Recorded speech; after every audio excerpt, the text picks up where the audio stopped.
Welcome back, everybody, to another episode of Paranormal New Normal presents Paranormal Primetime. I'm your host, Jeremy, as always, here with my faithful co-host, Malachi, to discuss two more episodes of the greatest show ever created. What's going on, Malachi? Not a whole lot. How you doing? It's going, man. It's going. Another day. Freezing my ass off. But that's why I'm inside Yeah, it's tonight. cold where you guys are, huh? It's freaking brutal. So, Yeah, it's been warm all year for us. I'm actually surprised. I left the gym with my t-shirt on. It was dark outside. mm, Nice and warm here. yeah, lucky bastard. But Yeah. well, let's get right into your episode there, Malachi, because I'm dying to talk about this. Okay, my episode is Death Takes a Holiday, Season 4, Episode 15. It was written by Jeremy Carver and directed by Steve Boyum, which I'm not sure I've seen those names yet either. No, I don't believe so. And then Kim Manners. I thought Kim Manners was a woman, but I It is, guess it's a isn't it? man. Oh, okay. No, did you see at the end of the episode? I don't know if they. Oh, I I was did, watching yeah. on Netflix. Yeah, so Yeah, I they guess did. this whole season is dedicated to Kim Manners, and I know that was like a writer director, but and it's a man, not a woman. So Yeah. No, there are men named Kim, so it can happen. yeah. Okay, so mine starts off. You got two guys walking out of a bar or somewhere. They're talking, and a guy holds them at gunpoint, and the robber holds him at gunpoint, hears like a loud boom or something. Something happens, trash can, and he shoots the guy right in the chest.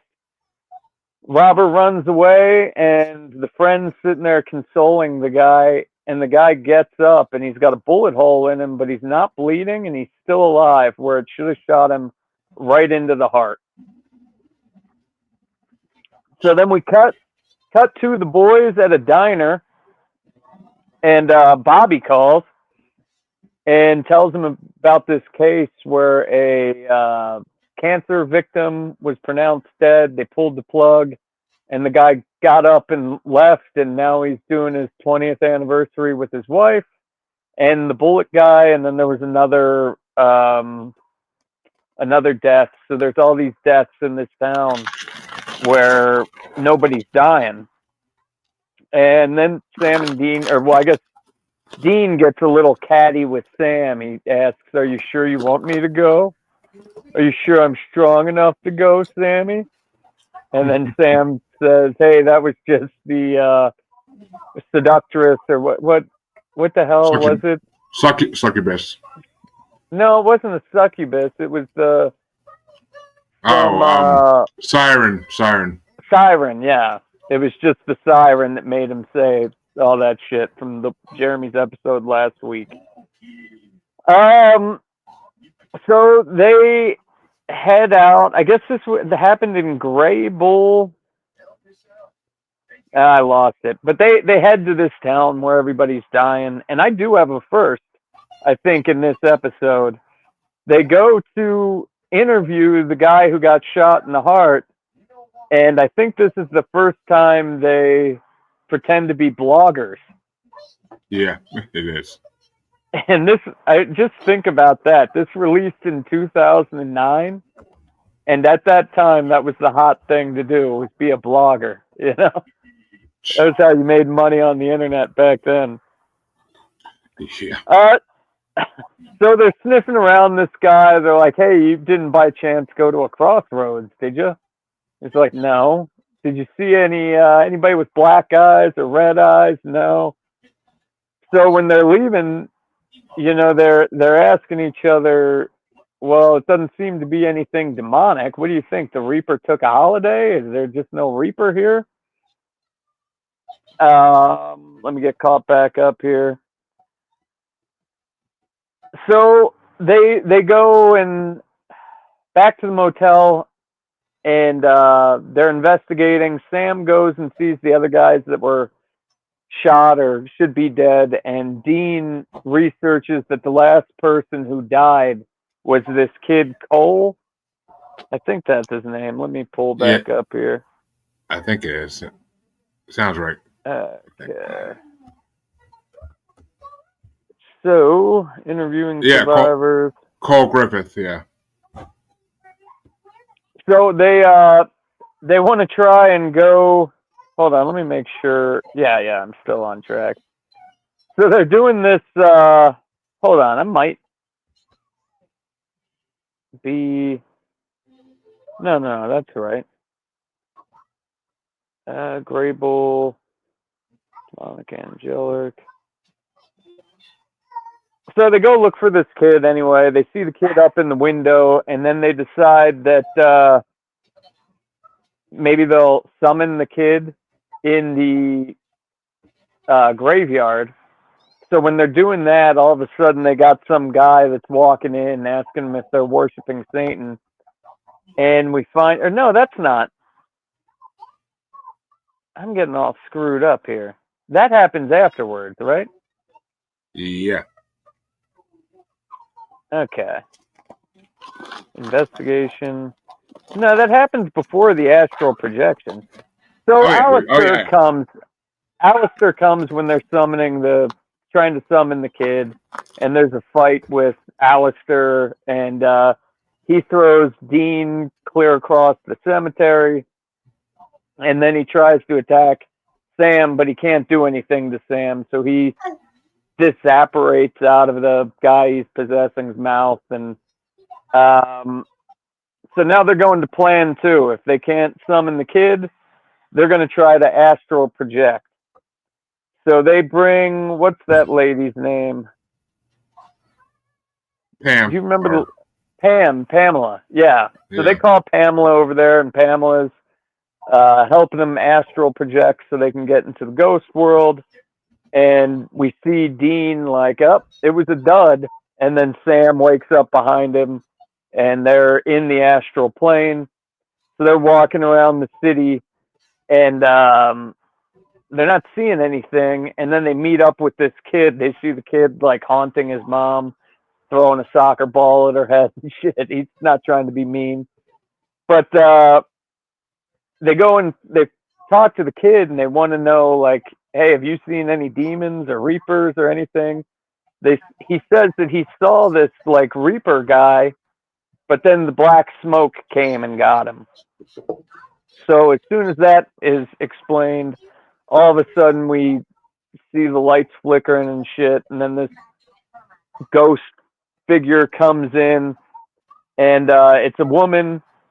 And the woman asks Dean if he remembers her, and we find out this was the Tessa girl, the Tessa Reaper from when him and his dad were in the car accident. From season And 2, episode 1. season 2, episode 1. Um, so she's trying to take the kid, and they're like, hey, you got to hold on taking this kid. This kid's the only way we can figure out how to fucking get these demons, and we think the demons ganked your boy. So just hold off on that for a little bit. And the kid tells him that it's the black smoke is at the funeral home. When he was being buried, he saw the black smoke there. And man, let me switch over to this real quick. So when they're doing that, Alastair comes back, and he's fucking with the kids again, or fucking with Sam and Dean. He's hitting them with iron chains and rock salt and all this shit. And then Castiel just like fucking snaps Alastair out of there. And that was pretty much it. Then, Dean talks to Tessa and says he wishes that he would have died that day. And Tessa says the angels, if you follow your gut, these angels might not have they might not have your best intentions at heart. And well, I guess I skipped over that part. Pamela gets stabbed when the demons are trying to fuck with their living bodies. Pamela gets stabbed, and at the end, Pamela tells You are Sam. skipping so much. Well, I mean, I'm to the end at this point. Tells No, you're not. Sam that like he shouldn't be doing what he's doing, basically. Well, first you gotta And explain how she even knows what Sam's doing. I don't know, how does she know what Sam's doing? She saw it when Sam killed Alastair. I guess I missed that part. Or it wasn't Alastair, it was a different demon. She knew how that happened, right? She She felt it watched or it. some shit. She watched it happen because Sam saved her when she got stabbed. Yeah, and then she dies at the end. Yes. Jesus Christ, dude. I tried something different with the notes this time. It didn't work. I would say so. You missed like a half the episode, but At bottom line, Dean shouldn't trust the angels. Sam's doing bad shit with his demon blood, and Pamela dies. yes, And we'll get back to Alastair in the next episode. There's also another first in this episode. It's the first episode where Alastair is played by Christopher Heyerdahl, who, I don't know.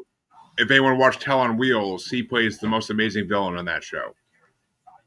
Didn't that show only last like a season? That was the train one, right? It lasted like 5 or 6 seasons. Huh.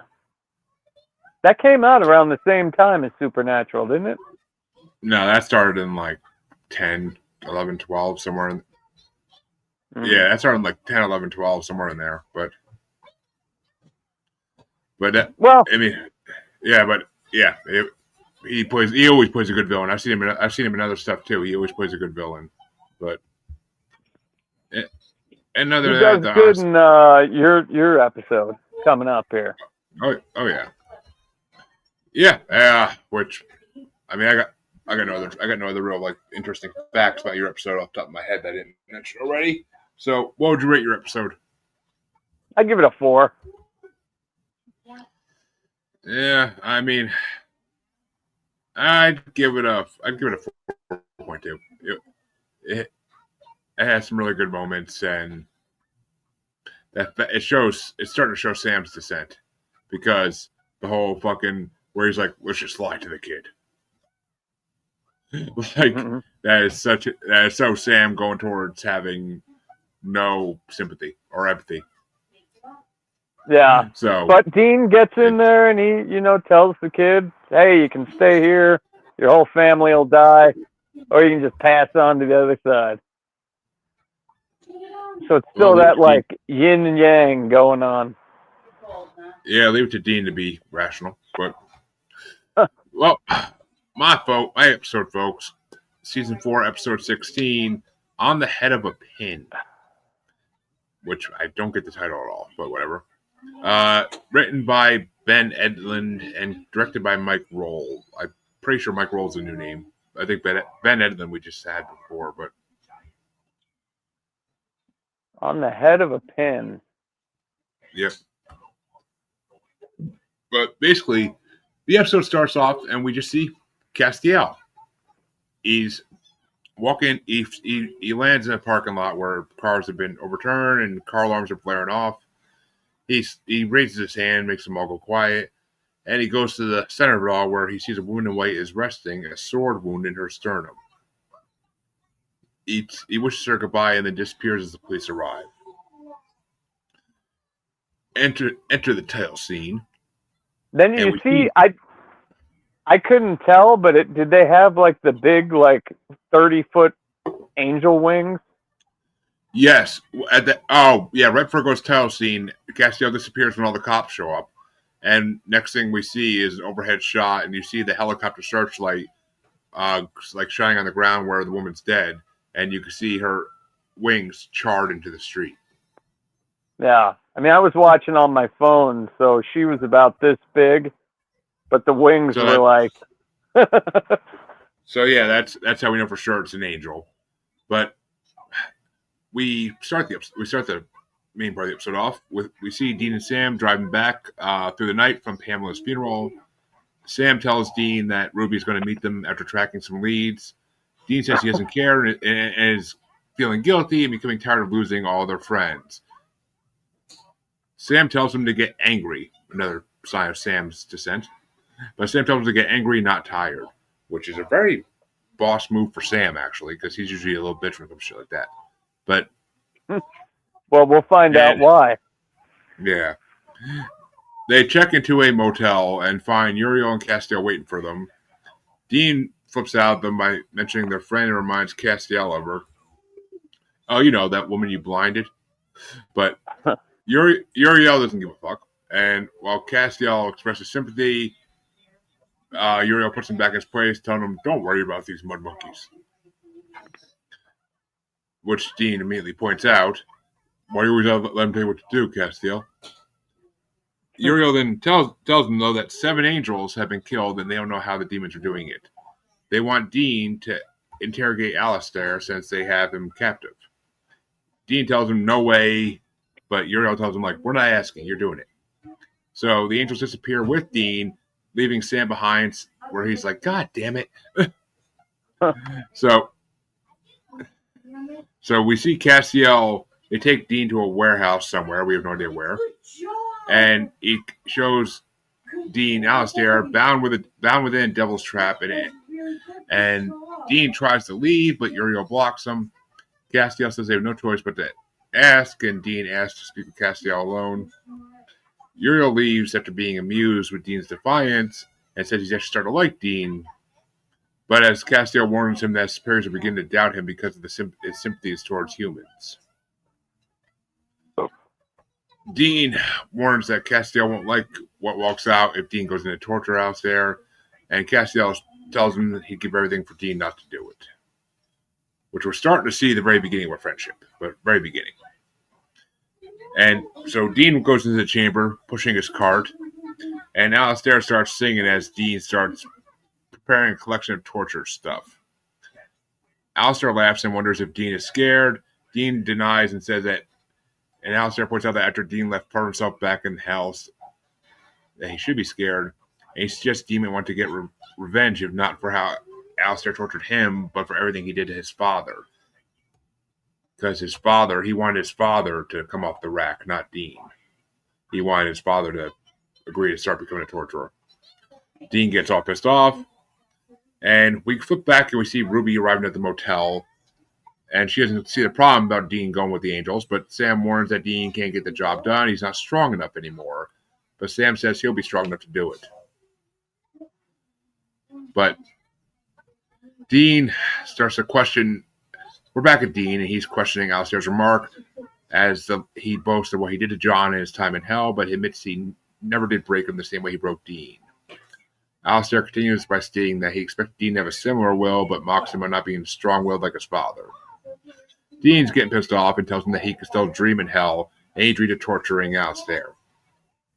So he grabs a syringe, and he fills it with holy water, and outside we see Castiel listening to Alastair's screams of pain, as Dean's injecting him in with holy water, which probably is real torture to a demon.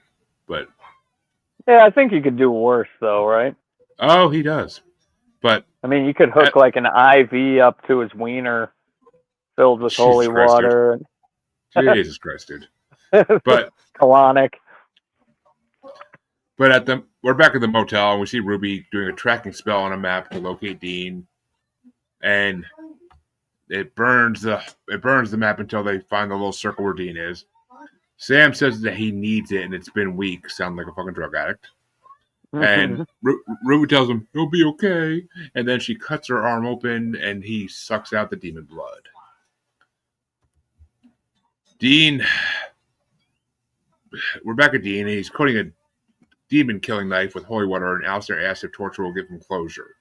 Dean plunges the knife into him, but the demon still boasts of how he changed Dean, and there's no going back. Dean tells him he's right, but now it's his turn. And while this is happening, we are made aware that there's a water valve that is moving by itself, and water is starting to drip onto part of the devil's trap. Characters have no idea, but outside, Castiel sees the lights flickers and realizes that Anna has arrived. She ended up creating a duplicate of her human body by calling in some old favors from other angels. And Castiel warns her that he still has orders to kill her, but she's sure he won't. She asks him why they're letting Dean do this, and he questions if torturing is God's work. Castiel refuses to question the will of God, but Anna points out whether the orders are really coming from God or not. And she also points out that he's feeling doubt and insists the orders are wrong.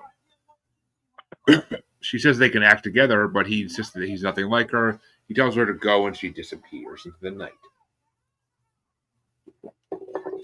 And meanwhile, back in the room, Alastair is refusing to give the angel killer's name up. He explains that Lilith had a particular reason to get Dean, but Dean shuts him up by pouring salt in his mouth through a funnel. And he could have been in the butt. And we're back. We're back with Sam. Never mind Malachi's attraction to butts, but I mean, are we torturing him or what? Well, we see Sam driving through the night as Alastair starts explaining that John was supposed to bring it on, but it turned out that it was Dean. He describes how the first person Dean tortured was the first seal. When he broke, it broke. Alastair tells him that they summoned the apocalypse when they did that. It'll be Dean's fault.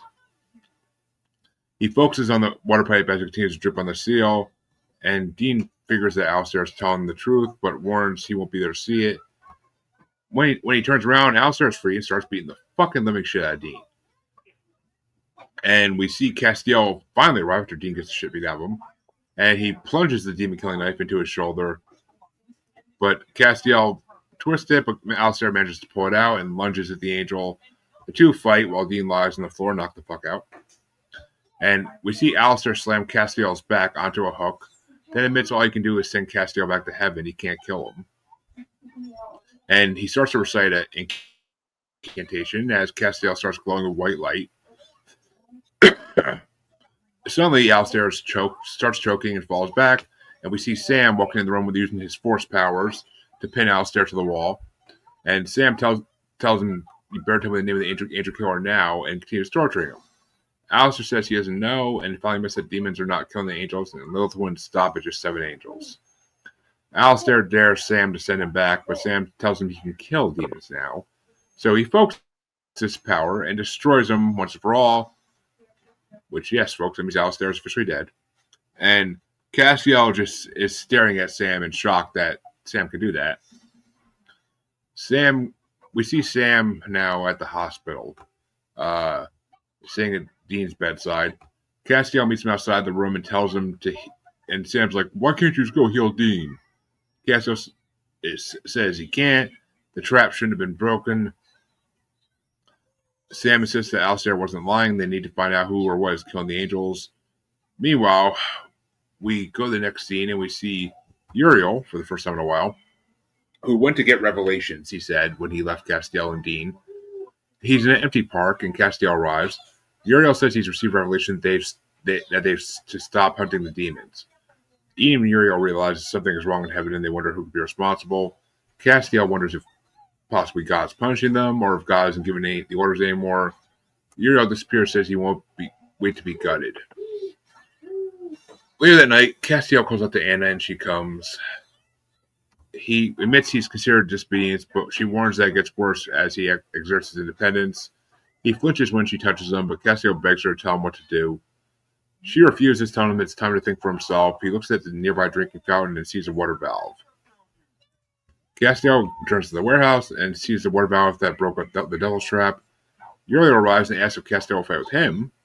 Castiel insists that no demon could have broken his trap, and he talks their time together, fighting since the beginning of time, basically. And he asks Uriel for the truth, since he's known him so long. Uriel tells him that only an angel can kill an angel, and he pulls an angel sword from his sleeve. He tells him that the plan was that Alastair was to have killed Dean and escaped. Uriel's plan is conversion, and he's angry that God created humans still. Or as he calls them, mud monkeys. Yeah, I like Uriel. He's the funniest Funniest angel in the garrison. But he wants Castiel to join them so they can raise their brother Lucifer, who never bowed to humanity. Uriel asks Castiel to spread the word and bring on the apocalypse. Uriel tells him not to be afraid, and Castiel says he isn't, and as he slams Uriel through a wall using his own force powers. We see an awesome angel-on-angel fight with plenty of good fucking hits. But Uriel starts getting the upper hand, insisting there's no God, and Anna comes up from behind him and kills him. And meanwhile, we see Dean wake up at the hospital afterwards. He finds Castiel standing by his side. Castiel tells him to be careful and then informs him that Uriel was the traitor. Dean asks if Alastair spoke the truth, and Castiel confirms that Dean broke the first seal. They laid siege to hell to stop him, but they were too late. And Castiel explains that the righteous man who begins it is the only one who can finish it. And Dean's standing there crying, saying, I can't finish it. I'm not strong enough. Gave meter of like 0.5. Yeah, Dean is kind of like depressed in these past 2 episodes. He's just like, but I don't want to do it anymore. Yeah, he's getting there, but Dean has no idea what it means, he says, and Castiel says that he doesn't know either. And Dean says he can't do it, he's not strong enough, and he tells Castiel to find someone else, and he cries his way off the episode. Dun dun. And why didn't Cass just do the snap you're better thing?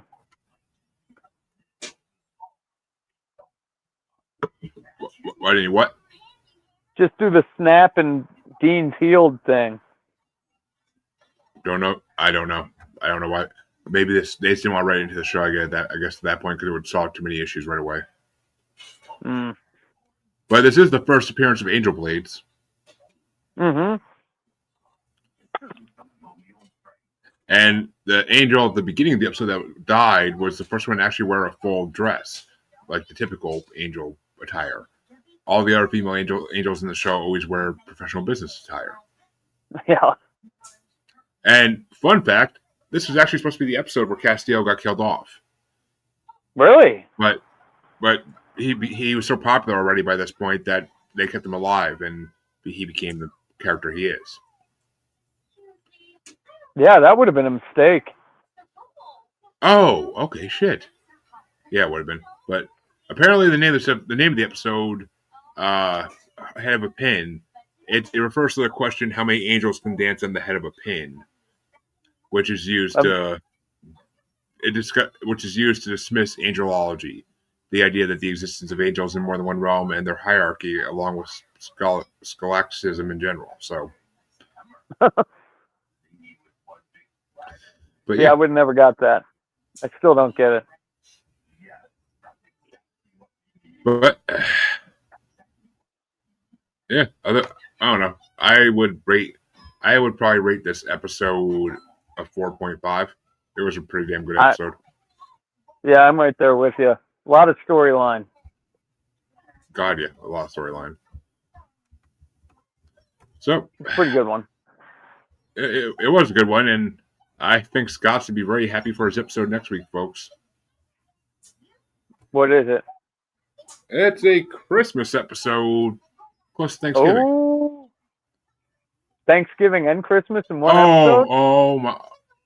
Well, Christmas one. It's a parody of a Christmas movie, but you'll like it. Sweet. And I get a really good episode next week, apparently. Oh, it's one of my favorite ones. What's yours? I'll tell you after we go up there. Okay. Well, folks, that's going to do it for this week. Come back next week, and we got 2, not quite Monster of the Week episodes, but also not storyline episodes. So come back in 2 weeks. Come back next week and see our 2 more one-offs. See you then, everybody. Take it easy.